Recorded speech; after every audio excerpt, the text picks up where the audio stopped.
In this video, we're going to demonstrate how you can take any of your existing SQL scripts and simply copy and paste or write them within a JAMS job to execute.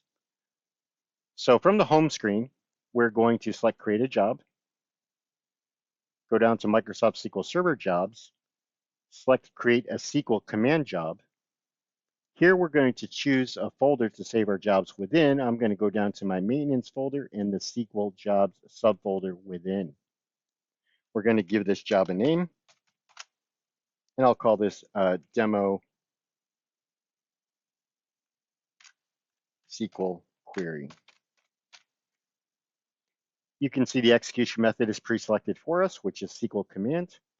Optionally, I can put this job on a schedule, so I can say execute this job daily at 6 a.m., we'll say.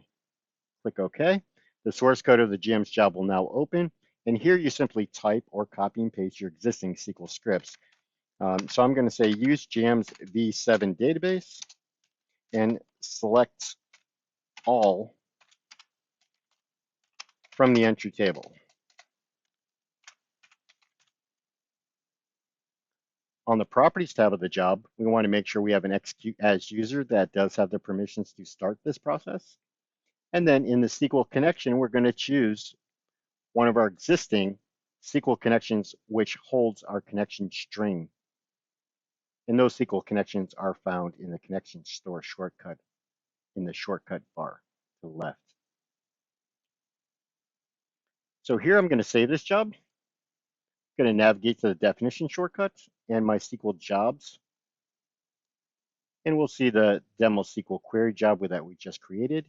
We can right-click this job, submit it. And we can go over to the monitor to look at the status of the execution. And as we can see, it already completed.